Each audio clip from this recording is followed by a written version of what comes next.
Welcome, future fitness professionals at Power Academy UK.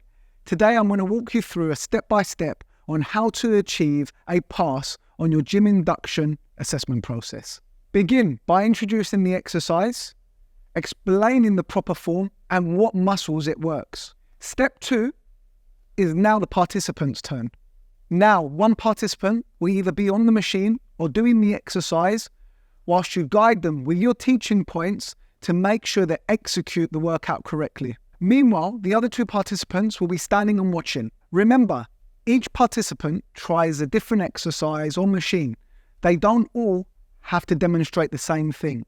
This way, we're seeing that you can manage a small group of people. To further support you with this section of the practical assessment, we're going to interview head tutor and assessor George to explain in a bit more depth what's required in this part of the section. So this is George, head tutor and assessor here at Power Academy UK, and he's going to further support us with the group induction process. So George, any hints or tips or advice you can give our students on recording their practical assessment? Yeah, certainly. So depending on the assessment that you've got, let's just say that you've got one piece of equipment and that piece of equipment is a leg extension machine. Then we're not expecting you to get all three participants and do 3 sets on each. All we want you to do is demonstrate, instruct, teach with all the verbal cues on how to perform that particular machine. And then you invite one of them to perform it and then you're overseeing it. And what we're looking for is your positioning, is your encouragement, is your motivation. And then you don't need to get anyone else on. You move on to the next movement. So let's say that one of your exercises is the sandbag squat. And in your gym, you've got 3 sandbags. So you can give a sandbag to each participant and then demonstrate how to do the movement. And then all you've got to do is oversee it by all 3 at the same time.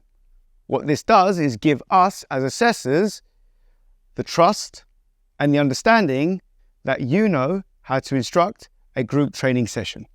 Now, one of the things that we see when students send in their practical assessments, especially for the group induction, they forget to do the introduction, the health and safety. What would you advise about that part? Yeah, that's a great question, because we found that it's either not enough or sometimes just overthinking it too much. So here's the thing. You've got your group of participants right there.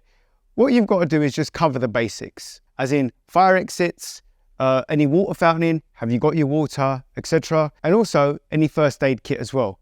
However, what you'll find in the introduction as well is we want you to have a general warm-up with your participants. Now, we don't give you the exact warm-up. That's for you. Use your intuition, find out who's there, what can you do with them. After you've asked them, how's everyone feeling? Obviously, you're going to be asking them about any injuries, anyone got any issues that you should know about, that kind of thing. Just get that general checklist going. And just warm them up how you see fit in a group environment, whether that's calisthenics, whether that's general dynamic stretching, however you see fit, and that's what you're going to be assessed on.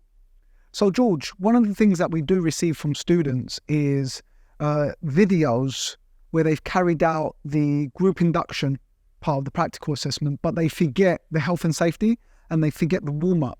What would you advise about that part? That's a great question. So in the beginning of your assessment, what I would advise is you got all your participants there, ask them how they are in terms of any ailments, any injuries that you should know about, first of all. Then go through the health and safety procedures. You can mention fire exits, you can mention water fountains or first aid kits. And then from that, with your own decision, your own intuition, warm them up how you see fit. Calisthenics, dynamic stretching, that sort of thing.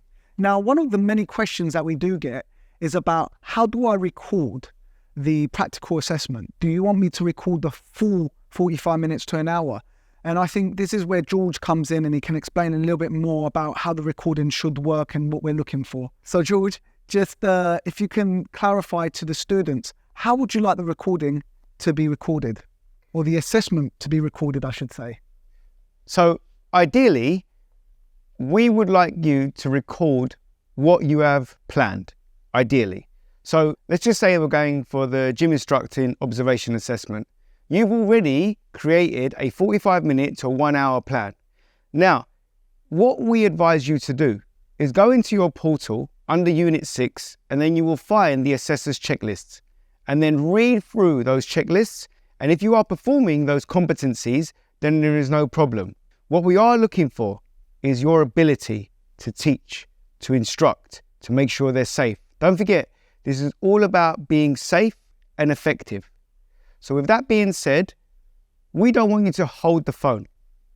What we would like you to do is stand the phone or the camera somewhere where it gets you all into view. If you have someone else videoing, that is going to be better because we can get different angles. And what we're looking for, which is one of the criteria in the checklist, is your observational points.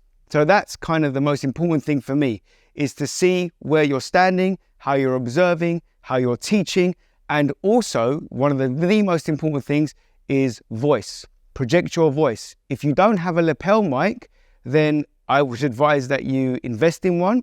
If not, make sure that you are quite close to the camera and your voice carries, because we know that when you are recording in a gym environment, there is going to be a lot of noise. So to do that without you losing your voice, please purchase a lapel mic or get closer to the camera if you can, so long as you're all in vision. Would it be okay for the student to record parts of the demonstration?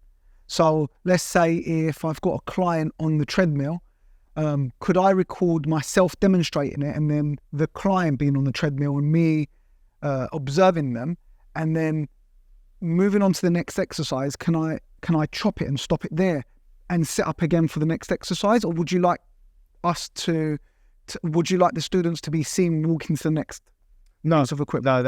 No, we don't need that. We just need to get the criteria, the teaching criteria. So if you're on the treadmill, as the example, then yes, we want to see you, how you're going to demonstrate that treadmill. And then after, we want to see you, observationally, how you're going to be teaching your student on the treadmill. And then as soon as you're done, just turn off the recording and then restart when you're ready for the next move. Obviously, you're going to tell them, right, our next move is going to be, and then you move on. Great. And sending in their recordings, how can they do that? Ideally, we've got two main models. You can do WeTransfer.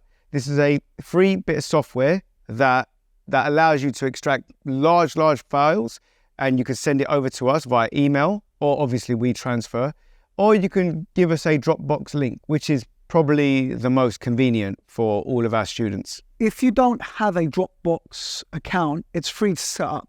But if your videos are too large for the free account, reach out to us. We do have a premium account that the company pays for and is happy to share a link for you to upload your videos. With that being said, I think all the answers have been given today with the questions and queries sent in. If there's anything else we can do to help or support you, please do reach out to us. Thank you.